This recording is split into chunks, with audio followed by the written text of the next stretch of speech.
भीड़ भाड़ से अलग होकर जब भी कोई इंसान अपने साथ अकेले में समय बिताता है, तभी उसके दिमाग में नाना प्रकार की चिंताएं जन्म लेने लगती है। मनुष्य की प्रवृत्ति ही ऐसी है कि वो ज्यादातर समय नकारात्मक ही सोचता है। अपने लक्ष्य को कैसे प्राप्त किया जाए, ये सोचने की जगह है। वो ये सोचता है कि अगर लक्ष्य पूरा नहीं हुआ तो मैं क्या करूंगा, और इस प्रकार की नकारात्मक विचारधारा के कारण जीवन परांत डर डर कर जीता रहता है। अगर पूरी बुद्धिमानी और सजगता के साथ इस डर को समझाना जाए तो यही डर इंसान के पतन का कारण बनता है। ऐसा मनुष्य जो खुद पर संजय करता है, खुद पर संदेह करता है, भला वो कैसे सफल हो सकता है। लेकिन बुद्धिमानी से अगर इस डर का उपयोग किया जाए तो यही डर उसकी सबसे बड़ी ताकत बन सकता है। काश केवल एक बार उसने खुद पर विश्वास किया होता तो उसे मालूम होता है कि उसके डर में ही उसकी ताकत का रहस्य छुपा हुआ है। यह कहकर सन्यासी चुप हो गया और चुपचाप अपने कदमों पर ध्यान लगाते हुए जंगली घास पे से आगे बढ़ने लगा। संध्या का समय था। सन्यासी और एक लकड़हारा जंगल में से होकर गांव की तरफ निकल रहे थे। सन्यासी के ये शब्द लकड़हारे को कुछ समझ में नहीं आए। वो सोच था कि डर में ताकत कैसे हो सकती है। डर तो आदमी को कमजोर बनाता है। अपने मन की उत्सुकता को जब वह काबू नहीं कर सका तो उसने सन्यासी से पूछा कि महात्मा ना, आप ये क्या कह रहे हैं कि डर में ताकत होती है? डर तो आदमी को कमजोर बनाता है, उसे तो अपना डर दूर करना चाहिए। करारा अपनी बात पूरी कर पाता उससे पहले ही उसे एक शेर की दहाड़ सुनाई दी। शेर की गर्जन सुनकर लकड़हारे का रोम रोम कांप गया। उसके कान खड़े हो गए। जंगल से आती एक एक आहट उसे साफ सुनाई दे रही थी। उसके कदम वहीं पर जम गए थे, वो भी नहीं पा रहा था। उसे पता था कि थोड़ी सी हरकत उसकी जान जोखिम में डाल सकती है। उसका दिल तो तेजी के साथ धड़क रहा था, लेकिन फिर भी वो अपनी सांसों पर काबू पाने का प्रयास कर रहा था। कुछ देर बाद जब खतरा गया तब सन्यासी ने कहना शुरू किया। सन्यासी ने कहा कि अभी जब तुम डरे हुए थे तो तुम्हारे शरीर का रोम रोम जाग गया था। जंगल से आ रही छोटी से छोटी आहट पर भी तुम्हारा ध्यान लगा हुआ था। तो इस प्रकार अपने मन के डर के कारण तुम होश में आ पाए, तुम पूरा ध्यान लगा पाए। इससे पहले जब तक तुम्हें शेर की दहाड़ सुनाई नहीं दी थी तब तक तुम अपने विचारों में खोए हुए थे। लेकिन जैसे ही तुम्हें शेर की दहाड़ सुनाई दी वैसे ही तुम्हारे सारे विचार गायब होकर हम वर्तमान में उपस्थित हो गए थे। यदि तुम्हें अभी शेर से बचकर भागना होता या फिर उससे लड़ना होता तो तुम्हें अपने शरीर की वो क्षमता देखने को मिलती जो आज तक जीवन में तुमने खुद भी महसूस नहीं की होगी। जब कोई कुत्ता तुम्हारे पीछे दौड़ता है उस समय तुम्हारी जो रफ्तार होती है वो तुम्हारी आम जिंदगी से कहीं ज्यादा होती है। साधारण जीवन तुम इतने तेज नहीं दौड़ पाओगे जितना कि एक कुत्ते के सामने दौड़ पाओगे। ये ताकत या कहें कि हमारे शरीर की क्षमता अभी देखने को मिलती है।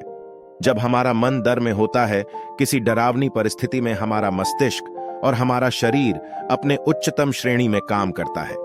जो काम तुम आम जिंदगी में नहीं कर पाते वो तुम्हें डरा कर कराया जा सकता है। जहां पर भी तुम्हें डर का एहसास होता है वहीं पर तुम्हारी इंद्रियां पूर्ण रूप से सक्रिय हो जाती हैं। तुम्हारे कानों की सुनने की क्षमता तेज हो जाती है, दृष्टि एकटक हो जाती है, पूरी सजग हो जाती है, सक्रियता बढ़ जाती है। और जैसे जैसे वो डर खत्म होता है वैसे वैसे तुम सुप्त अवस्था में चले जाते हो। तुम सो जाते हो और तुम्हारे इंद्रिय फिर से आराम की स्थिति में चली जाती है। सन्यासी ने लकड़हारे से कहना जारी रखा कि परीक्षा से 1 दिन पहले जो याद करने की तुम्हारी होती है वो साधारण याद करने की क्षमता से कहीं तेज होती है। सिर्फ एक बार याद किया हुआ तुम्हें परीक्षा के समय याद रह जाता है और तुम जानते हो कि यह सब परीक्षा के डर से ही होता है। इसीलिए डर को दूर करने की जगह इंसान को यह सोचना चाहिए कि वो अपने डर को ताकत कैसे बना सकता है। जिस प्रकार सुख और दुख, प्रकाश और अंधेरा एक ही सिक्के के 2 पहलू होते हैं, उसी प्रकार डर और ताकत भी एक ही सिक्के के 2 पहलू होते हैं। जिस प्रकार रोशनी के बिना अंधेरा पूर्ण नहीं होता, सुख के बिना दुख पूर्ण नहीं होता, उसी प्रकार डर के बिना ताकत का भी कोई महत्व नहीं है। लकड़हारा सन्यासी के ज्ञान से बहुत प्रभावित हुआ। उनके चरणों में नतमस्तक हो गया और उनसे पूछा कि महात्मा, अंधेरे को तो दिया जलाकर रोशनी से भरा जाता है, लेकिन अपने डर को ताकत में कैसे बदले? इसके लिए कोई उपाय बताएं। इस पर सन्यासी ने कहा कि डर 2 प्रकार के होते हैं। सबसे पहला मानसिक डर और दूसरा शारीरिक डर। सन्यासी ने लकड़हारे को समझाते हुए कहना शुरू किया कि मान लो तुम्हें जंगल से होकर गुजरना है और अचानक तुम पाते हो कि तुम्हारे मन में शेर का ख्याल आ गया। अभी तक प्रत्यक्ष रूप में शेर तुम्हारे सामने नहीं आया है ना, उसकी दाढ़ सुनाई दिए, मतलब दूर दूर तक कोई अंदेशा नहीं है कि जंगल में शेर मौजूद है। लेकिन शेर का ख्याल आने से तुम्हारे मन में एक डर पनप गया। अब तुम्हारा उठने वाला एक एक कदम उसी डर से अभिभूत होगा। हर समय तुम्हारे मन में यही ख्याल चलेगा कि कहीं शेर ना जाए। ये शेर वर्तमान में तुम्हारे सामने नहीं है, यह तुम्हारी बहुविषयक की कल्पना है। इसी प्रकार जो मनुष्य अतीत और भविष्य की चिंताओं में डूबा रहता है, वो नसिक डर का शिकार होता चला जाता है। इसी विडंबना के कारण वो अपने जीवन में जीतने भी निर्णय लेता है। वो सारे मानसिक डर से ग्रसित होते हैं। इसीलिए ज्यादातर मनुष्य पूर्ण रूप से अपने निर्णय पर भरोसा नहीं कर पाते हैं, और यही निर्णय या फिर फैसले जो आधे मन से लिए जाते हैं, मनुष्य के कार्य को पूरा नहीं होने देते। लेकिन यह भी सत्य है कि मानसिक डर के कारण ही इंसान अपनी तैयारी पूरी करता है। अगर तुम्हारे मन में शेर का ख्याल नहीं आएगा तो तुम शेर से सुरक्षा के लिए कोई भी कदम नहीं उठाओगे। लेकिन अगर तुम्हें शेर का ख्याल आ गया तो तुम उससे सुरक्षा के लिए कोई ना कोई तरीका जरूर अपनाओगे। तो इसीलिए मानसिक डर बेकार नहीं होता, वो आपकी सुरक्षा को और ज्यादा मजबूत भी करता है। लेकिन समस्या तब शुरू होती है आप चाहकर भी कुछ नहीं कर सकते, क्या उसके बावजूद आप मानसिक डर झेल रहे होते हो। उदाहरण के लिए कुछ मनुष्य हमेशा ये सोचते रहते हैं कि उन्हें कोई बीमारी ना हो जाए, कहीं उनके साथ कोई दुर्घटना घट जाए, कहीं उनके साथ कोई धोखा ना कर दे। लेकिन इन सब घटनाओं पर उनका कोई जोर नहीं होता है, ये उनके हाथ में नहीं होता है। अगर दुर्घटना होनी होगी तो होगी ही, अगर बीमारी होनी होगी तो होगी ही। अच्छा खान पान और अच्छी दिनचर्या का पालन करने के बाद भी अगर कोई मनुष्य बीमार हो जाता है तो ये उसके नियंत्रण के परे की बात है। अपनी तरफ से उसने पूरी कोशिश की और यही उसका कर्तव्य था। उसमें कोई कुछ क्या कर सकता है। जो घटनाएं इंसान की पहुंच के परे होती है वो उनसे भी परेशान होता रहता है, उनसे भी उसका मन घबराता रहता है, और यही सिक डर उसके पतन का कारण बनता है। और यही मानसिक डर अगर सही तरीके से इस्तेमाल किया जाए तो मनुष्य समझदार और अनुभवी कहलाएगा। जो इंसान ये सोचता है कि कांटे सिर्फ दर्द देने के लिए ही बने हैं, वो ये भूल जाता है कि कांटे ही फूलों की रक्षा करते हैं। इसी प्रकार एक ज्ञानी मनुष्य किसी भी चीज का उपयोग अपने सकारात्मक तरीके से कर सकता है, लेकिन एक अज्ञानी मनुष्य है अपनी अज्ञानतावश उन चीजों को भी छोड़ देता है जो उसके लिए उपयोगी होती है। विवेकशील मनुष्य फेंके गए पत्थरों का भी महल खड़ा कर लेता है, लेकिन एक वैज्ञानिक मनुष्य उन पत्थरों को दूसरों पर फेंकता रहता है। अगर किसी मनुष्य को अपने मानसिक डर को ताकत में बदलना है तो उसके कुछ नियम हैं, कुछ उपाय है। सबसे पहला उपाय अपने विचारों का निरीक्षण। अगर हम अपने जीवन में अपने विचारों का निरीक्षण करेंगे तो हम पाएंगे कि ज्यादातर विचार हमारे काल्पनिक होते हैं, और सोलिए जो डर उन विचारों के कारण पनपता है वो भी काल्पनिक होता है। ज्यादा सोचने वाले लोगों को जब सोचने के लिए कुछ नहीं मिलता तो वो निरर्थक बातों के बारे में सोचने लगते हैं, और वो बेकार के विचार उसे तो परेशान करते ही हैं, साथ के साथ उसके परिजनों को, उसके सगे संबंधियों को भी परेशान करते हैं। इसीलिए ज्यादा सोचने वाले लोगों को यह समझना चाहिए कि मन में उठ रहे तमाम विचारों में से काम के विचार कौन से हैं और बेकार के विचार कौन से हैं। जो निरर्थक विचार हो उन्हें दूर करते जाओ, और जो सार्थक विचार हो उनको गहराई से सोचना शुरू करो। तभी तुम्हारी समस्याओं के, तुम्हारी उलझनों के उपाय निकलेंगे।